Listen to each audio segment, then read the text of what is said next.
भारतीय राजनीति में श्री लालू प्रसाद यादव, श्री नीतीश कुमार, श्री मुलायम सिंह यादव या श्री रामविलास पासवान को आपने किस तरह के नेता के तौर पर देखा है?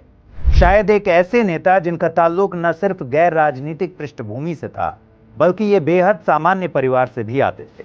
बावजूद इसके भारत की राजनीति में ये लोग इस कदर छाए कि आने वाले भारतीय राजनीतिक इतिहास में इनकी गिनती कद्दावर नेताओं में होगी। देश और प्रदेश दोनों ही जगह सत्ता की राजनीति में इन नेताओं ने कई सूरमाओं को धूल चटा दी। लेकिन क्या आप जानते हैं कि भारतीय राजनीति के इन सितारों को इतनी प्रसिद्धि क्यों मिली? असल में सिर्फ गैर राजनीतिक पृष्ठभूमि और सामान्य परिवार से होना ही इनमें कॉमन नहीं था, बल्कि एक और बात थी जो इन सब में एक जैसी थी, और वो ये कि 1975 में तत्कालीन प्रधानमंत्री इंदिरा गांधी द्वारा लगाई जाने वाली नेशनल इमरजेंसी से इन सभी को असल पहचान मिली थी। नेशनल इमरजेंसी यानी राष्ट्रीय आपातकाल। इस दौरान इन नेताओं ने खुद को इतना तराशा कि सत्ता इन नेताओं के कदम चूमने लगी। आपातकाल के बाद राष्ट्रीय राजनीति की दिशा कैसे बदली और इन नेताओं ने कैसे एक नई राजनीति की शुरुआत की, इस पर अगले एपिसोड में बात करेंगे। आज उस इमरजेंसी की चर्चा करते हैं जिससे उन दिग्गज नेताओं का असल उदय हुआ। अगर इंदिरा गांधी की बात करें तो उनको तब भी और आज भी भारतीय राजनीतिक इतिहास की सबसे सख्त प्रशासकों में से एक माना जाता है। लेकिन किसी को इस बात की उम्मीद नहीं थी कि एक महिला प्रधानमंत्री रातों रात ऐसा ऐलान कर देंगी जिसे आजादी के बाद देश के इतिहास में काले दिन के तौर पर याद किया जाएगा। असल में देश में इमरजेंसी की नौबत कोई 1-2 महीने या 1-2 साल में नहीं आई। इमरजेंसी इतनी छोटी चीज है भी नहीं जिसकी पृष्ठभूमि कुछ एक दिनों में तैयार हो जाए। इसकी पृष्ठभूमि कई सालों से तैयार हो रही थी। इंदिरा गांधी की सत्ता सालों से एक के बाद एक कई समस्याओं से घिरती जा रही थी। जब वो चौतरफा घिर गईं, तब अपनी सत्ता की ठसक को बरकरार रखने के लिए इंदिरा गांधी लोकतंत्र की वो शिकारी बन गईं जिसके तरकश में आखिरी तीर के तौर पर सिर्फ इमरजेंसी ही बची थी। इंदिरा एक तरफ न्यायपालिका से टक्कर ले रही थीं, तो दूसरी तरफ राजनीतिक विरोधी हर मोर्चे पर उनकी सरकार को चुनौती पेश कर रहे थे। 1966 में इंदिरा गांधी ने गद्दी संभाली और अगले ही साल न्यायपालिका से उनका टकराव शुरू हो गया। 27 फरवरी 1967 को गोलकनाथ मामले में आए सुप्रीम कोर्ट के फैसले ने बड़ी पृष्ठभूमि तैयार कर दी। चीफ जस्टिस सुब्बा राव के नेतृत्व वाली एक खंडपीठ ने 6 बनाम 5 जजों के बहुमत से फैसला दिया कि संसद में 2/3 बहुमत के बावजूद किसी संविधान संशोधन के जरिए मूलभूत अधिकारों के प्रावधान को न तो खत्म किया जा सकता है और न ही सीमित किया जा सकता है। नागरिकों के मौलिक अधिकार कैसे इंदिरा गांधी के निशाने पर थे, ये तब महसूस हुआ जब आपातकाल के दौरान अनुच्छेद 21 तक को निलंबित कर दिया गया। इंदिरा गांधी संविधान के मूल ढांचे में बदलाव की जुगत में हमेशा लगी रहीं, लेकिन सुप्रीम कोर्ट इसके खिलाफ अड़ा हुआ था। 1973 में केशवानंद भारती मामले में सुप्रीम कोर्ट ने साफ कर दिया कि संविधान की कुछ मूलभूत चीजें हैं जिन्हें बदला नहीं जा सकता। जाहिर है इंदिरा को शीर्ष अदालत का यह फैसला नागवार गुजरा होगा। इसके बाद 2 और मौके आए जब सरकार और अदालत आमने सामने थीं। अमूमन सुप्रीम कोर्ट के चीफ जस्टिस की नियुक्ति सीनियरिटी के आधार पर की जाती है और मौजूदा वक्त में भी यही परंपरा है। लेकिन 1973 में इंदिरा सरकार ने 3 वरिष्ठ जजों को दरकिनार करके A.N. रे को चीफ जस्टिस बना दिया। इस फैसले को राजनीति से प्रेरित माना गया क्योंकि जिन 3 जजों को बाईपास किया गया था वे सरकार के खिलाफ फैसले दे चुके थे। सुप्रीम कोर्ट की परंपरा के इतिहास में यह बहुत बड़ी घटना थी। न्यायपालिका से टकराव का अंतिम और बड़ा मामला 1975 के जून में सामने आया और यह आपातकाल के लिए एक टर्निंग पॉइंट साबित हुआ। दरअसल तत्कालीन सरकार के गठन के लिए 1971 में जो लोकसभा का चुनाव हुआ था, उसमें रायबरेली सीट से इंदिरा गांधी चुनकर आई थी। उस चुनाव से संयुक्त सोशलिस्ट पार्टी के राजनारायण सिंह को 1 लाख से ज्यादा वोटों से शिकस्त मिली थी। लेकिन राजनारायण चुनावी प्रक्रिया और उसके नतीजों को लेकर संतुष्ट नहीं थे। उन्होंने इंदिरा के खिलाफ इलाहाबाद हाई कोर्ट में याचिका दायर कर दी।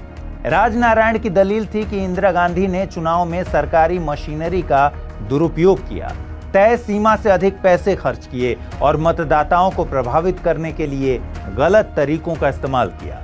देश में आपातकाल की नींव तो 1971 के आम चुनाव के बाद से ही रख दी गई थी। लेकिन 1975 आते आते इमारत बुलंद हो चुकी थी। 12 जून 1975 को इलाहाबाद हाई कोर्ट का फैसला आया और उसने सत्ता के गलियारे में हलचल पैदा कर दी। कोर्ट ने इंदिरा को दोषी करार दिया और उनकी जीत को रद्द कर दिया। कोर्ट ने माना कि इंदिरा ने सरकारी मशीनरी के बलबूते चुनाव में जीत हासिल की थी। जिन 7 मुद्दों पर कोर्ट ने सुनवाई की थी, उनमें से 5 में इंदिरा को राहत मिली, लेकिन 2 मुद्दों पर वो घिर गईं। इसमें यह बात सामने आई कि इंदिरा गांधी ने अपने ओएसडी यानी officer on special duty Yashpal Kapoor का चुनाव प्रचार में गलत तरीके से इस्तेमाल किया था। कपूर 4 फरवरी 1971 को इंदिरा गांधी के इलेक्शन एजेंट बनाए गए, लेकिन उन्होंने पहले से ही चुनाव प्रचार करना शुरू कर दिया था। दूसरा आरोप यह साबित हुआ कि उन्होंने चुनाव प्रचार के लिए सरकारी मशीनरी का इस्तेमाल किया। कोर्ट ने पाया कि सरकारी खर्चे पर इंदिरा के लिए मंच, शामियाने, लाउड स्पीकर आदि लगाए गए। लिहाजा कोर्ट ने the representation of people's act के तहत श्रीमती गांधी पर 6 साल तक चुनाव लड़ने पर पाबंदी लगा दी और उनके चिर प्रतिद्वंदी राजनारायण को चुनाव में विजयी घोषित कर दिया। लेकिन कुर्सी का मोह ऐसा था कि श्रीमती गांधी ने इस्तीफा देने से इनकार कर दिया। हालांकि श्रीमती इंदिरा गांधी के निजी सचिव रहे आर.के. धवन इसके पीछे कुछ और ही वजह बताते हैं। उनके मुताबिक अदालत का फैसला आने के बाद इंदिरा इस्तीफा देने के लिए तैयार थीं। इसके लिए उन्होंने इस्तीफा पत्र टाइप भी कर लिया था, मगर उस पर कभी उन्होंने दस्तखत नहीं किए।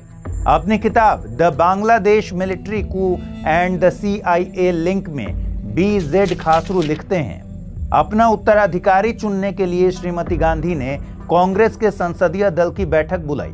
बाबू जगजीवन राम ने अंतरिम प्रधानमंत्री चुनने के लिए इंदिरा के इस तरीके का विरोध किया।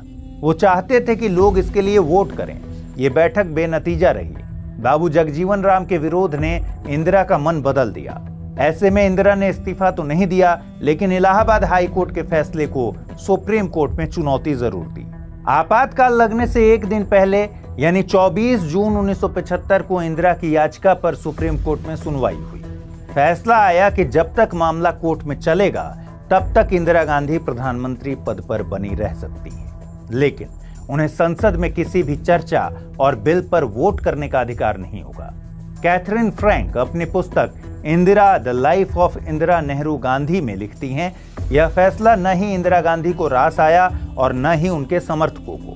ये कुछ ऐसा था कि वो पद पर तो रहती, लेकिन उस पद की शक्तियों का इस्तेमाल नहीं कर सकती थी। सुप्रीम कोर्ट से नाउमीदी हाथ लगने के बाद इंदिरा और आहत हुई और उन्हें अपनी सत्ता के जाने का डर सताने लगा। इंदिरा एक तरफ न्यायपालिका से टक्कर ले रही थीं, तो उसके समानांतर राजनीतिक विरोधी उनकी सत्ता को हिलाने की कवायद में लगे हुए थे। एक और महंगाई आसमान छू रही थी, तो दूसरी तरफ इंदिरा गांधी सत्ता के खिलाफ लोगों में गुस्सा पनप रहा था।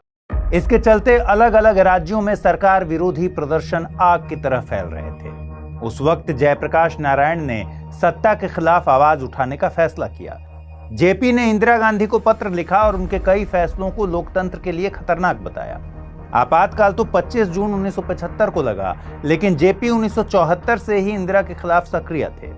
सरकार विरोधी प्रदर्शनों की असल नींव जेपी की जन्मभूमि बिहार में रखी गई, जब 18 मार्च 1974 को बिहार विधानसभा को घेरने की योजना बनी। इस दिन बिहार विधानसभा के सत्र की शुरुआत होने वाली थी। राज्यपाल रामचंद्र ढोंडिबा भंडारे दोनों सदनों की संयुक्त बैठक को संबोधित करने वाले थे। पटना के छात्र आंदोलनकारियों की योजना राज्यपाल को विधानमंडल भवन में जाने से रोकने की थी, लेकिन प्रशासन राज्यपाल को किसी भी कीमत पर विधानमंडल भवन पहुंचाने की कोशिश कर रहा था। हालांकि आंदोलनकारी राज्यपाल की गाड़ी को रोकने में कामयाब रहे। पुलिस ने आंदोलनकारियों पर लाठियां बरसाईं। पुलिस की इस बर्बर कार्रवाई में कई लोग जख्मी हो गए। उधर आंदोलन और भीड़ दोनों ही बेकाबू हो चुके थे। लोग बताते हैं कि इस घटना में कई छात्र मारे गए और आखिरकार जेपी आंदोलन की कमान संभालने के लिए तैयार हो गए। उस समय बिहार में कांग्रेस की सरकार थी और अब्दुल गफूर मुख्यमंत्री थे। व्यापक पैमाने पर गफूर से इस्तीफे की मांग होने लगी, लेकिन इंदिरा गांधी इसके लिए तैयार नहीं थी। हालांकि अप्रैल 1975 में गफूर को इस्तीफा देना पड़ा और जगन्नाथ मिश्रा नए मुख्यमंत्री बने। उधर गुजरात में बढ़ती महंगाई के चलते पहले से ही सरकार विरोधी आंदोलन हो रहे थे। दिसंबर 1973 में अहमदाबाद के एलडी इंजीनियरिंग कॉलेज में फीस बढ़ने के खिलाफ छात्र मुखर हो गए। वे चीमन भाई पटेल की सरकार को बर्खास्त करने की मांग कर रहे थे। इस आंदोलन को नव निर्माण आंदोलन नाम दिया गया। देखते देखते मजदूर और सिविल सोसाइटी के लोग भी आंदोलन से जुड़ने लगे। आंदोलन को धार देने के लिए गुजरात में जेपी को आमंत्रित किया गया। पुलिसिया लाठीचार्ज में अब तक कई आंदोलनकारी मारे जा चुके थे। इंदिरा चाहती थीं कि भले ही चीमन भाई पटेल इस्तीफा दे दें, लेकिन किसी भी तरह सत्ता की कमान कांग्रेस के पास रहे।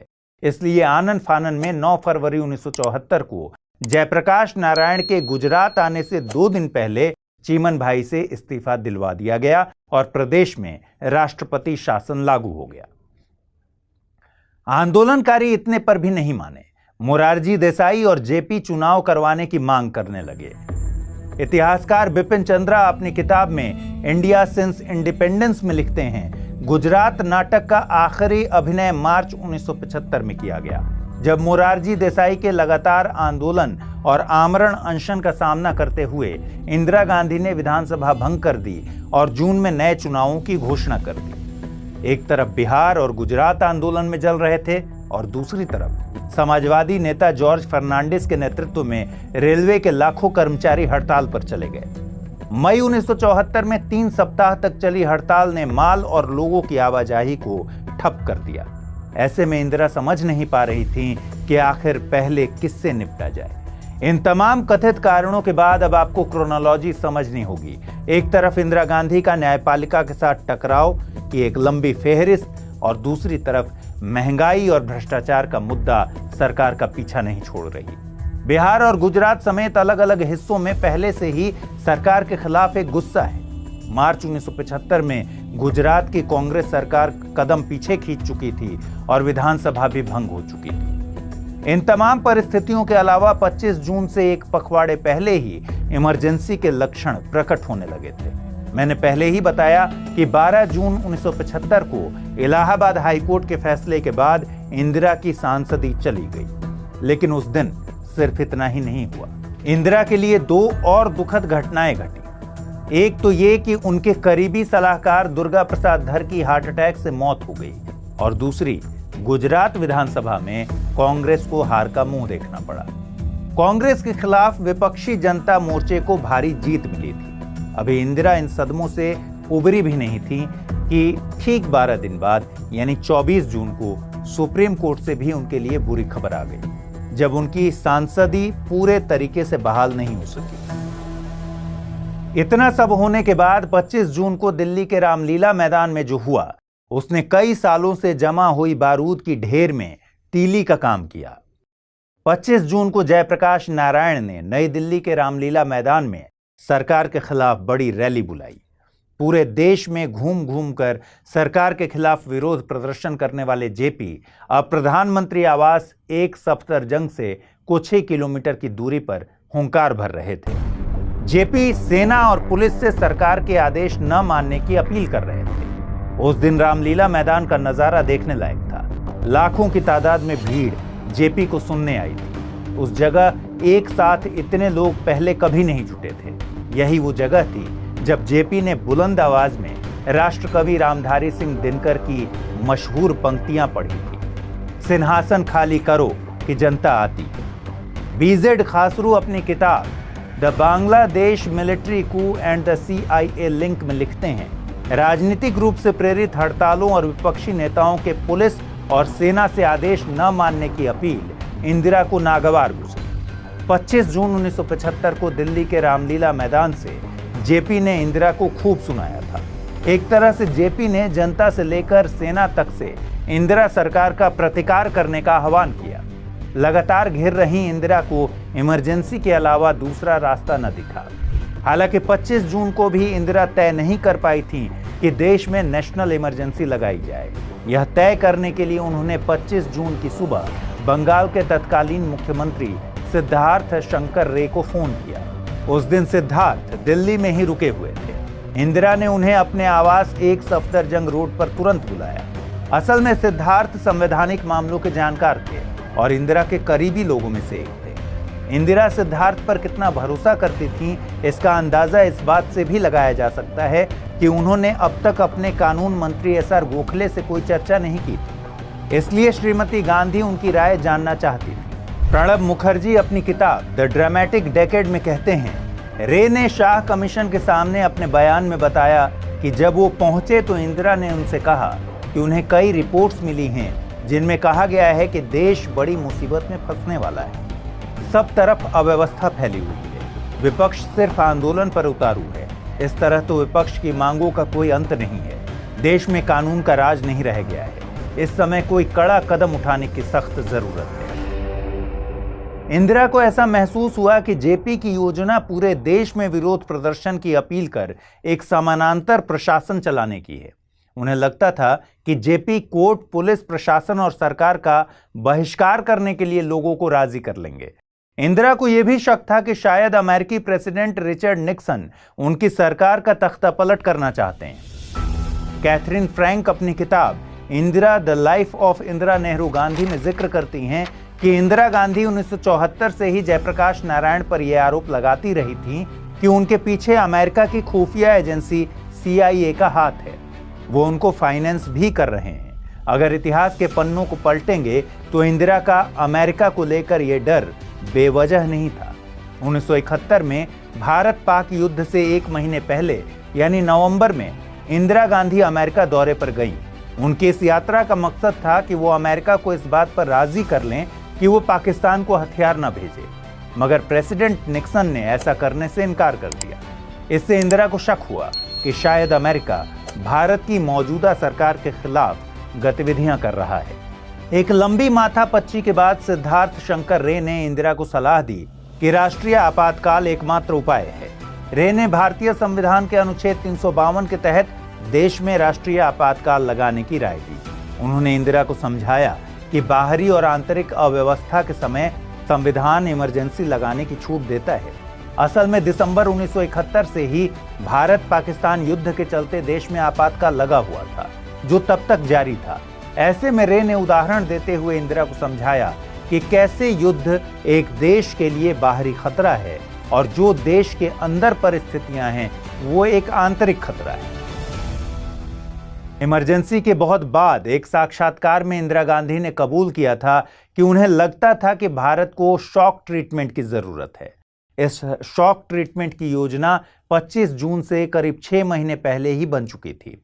इमरजेंसी की जांच के लिए जनता पार्टी की सरकार द्वारा गठित शाह कमीशन के सामने इंदिरा के खासमखास RK धवन ने बताया कि 8 जनवरी 1975 को सिद्धार्थ शंकर रे ने ही इंदिरा को एक चिट्ठी में आपातकाल की पूरी योजना भेजी थी। चिट्ठी के मुताबिक ये योजना तत्कालीन कानून मंत्री HR गोखले, कांग्रेस अध्यक्ष देवकांत बरुआ और बॉम्बे कांग्रेस के अध्यक्ष रजनी पटेल के साथ उनकी बैठक में बनी थी। राष्ट्रीय आपातकाल के बारे में संविधान क्या कहता है उसको भी समझ लीजिए। अनुच्छेद 352 कहता है, युद्ध, बाह्य आक्रमण या सशस्त्र विद्रोह के कारण संपूर्ण भारत या इसके किसी हिस्से की सुरक्षा खतरे में हो तो राष्ट्रपति राष्ट्रीय आपात की घोषणा कर सकता है। मूल संविधान में सशस्त्र विद्रोह की जगह आंतरिक अशांति शब्द का उल्लेख था। इसलिए इंदिरा गांधी को सिद्धार्थ रे ने आंतरिक अशांति के आधार पर आपातकाल लगाने की सलाह दी। जब जनता पार्टी की सरकार सत्ता में आई तब 44वें संविधान संशोधन अधिनियम द्वारा आंतरिक अशांति को सशस्त्र विद्रोह से रिप्लेस किया गया। राष्ट्रीय आपात की घोषणा पूरे देश या सिर्फ इसके किसी एक भाग पर लागू हो सकती है। मिनर्वा मिल्स 1980 में सुप्रीम कोर्ट ने कहा कि राष्ट्रीय आपातकाल की घोषणा को अदालत में चुनौती दी जा सकती है। यही वजह है कि इंदिरा गांधी द्वारा लगाए गए आपातकाल को कोर्ट में चुनौती नहीं दी जा सकी। वापस इस पर लौटते हैं कि सिद्धार्थ रे की सलाह के बाद क्या हुआ।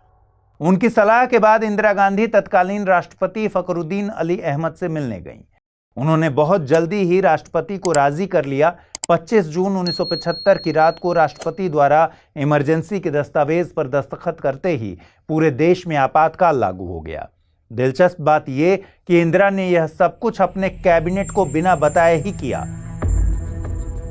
उसी रात दिल्ली के बहादुर शाह जफर मार्ग पर स्थित अखबारों के दफ्तरों की बिजली रात में ही काट दी गई। इंदिरा नहीं चाहती थी कि 25 जून को हुई जेपी की रैली की खबर पूरे देश में फैले, इसलिए अखबारों के दफ्तरों की बिजली काट दी गई। उस रात एक तरफ इंदिरा गांधी इमरजेंसी पर मंथन कर रही थीं, तो दूसरी तरफ उनके बेटे संजय गांधी और ओम मेहता उन लोगों की लिस्ट बना रहे थे जिन्हें गिरफ्तार किया जाना था।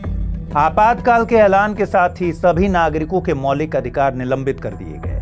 अभिव्यक्ति की आजादी तो छीनी ही, लोगों के पास जीवन का अधिकार भी नहीं रह गया। 25 जून की रात से ही देश में विपक्ष के नेताओं की गिरफ्तारियों का दौर शुरू हो गया।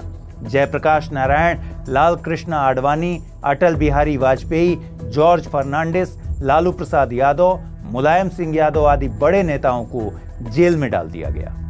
इतनी बड़ी संख्या में लोगों की गिरफ्तारियां हुई कि जेलों में जगह नहीं बची थी। कहा जाता है कि maintenance of internal security act यानी मीसा कानून और डिफेंस ऑफ इंडिया एक्ट के तहत करीब 1 लाख से ज्यादा लोगों को जेल में डाला गया।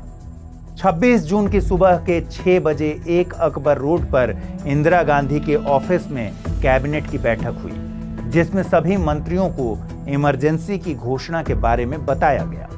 वहां मौजूद किसी भी मंत्री ने इमरजेंसी का विरोध नहीं किया। मीटिंग में सन्नाटा छाया था और वहां पूरे समय कोई चर्चा नहीं हुई। पूरी मीटिंग सिर्फ 30 मिनट में खत्म हो गई।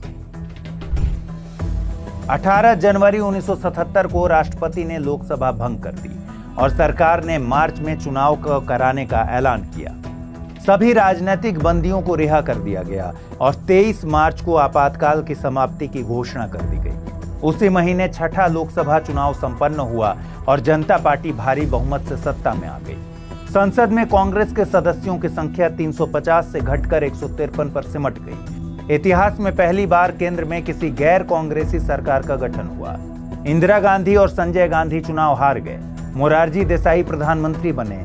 कांग्रेस को उत्तर प्रदेश, बिहार, पंजाब, हरियाणा और दिल्ली में एक भी सीट नहीं मिली। लोकतंत्र का काला अध्याय 21 महीने बाद समाप्त हो चुका था।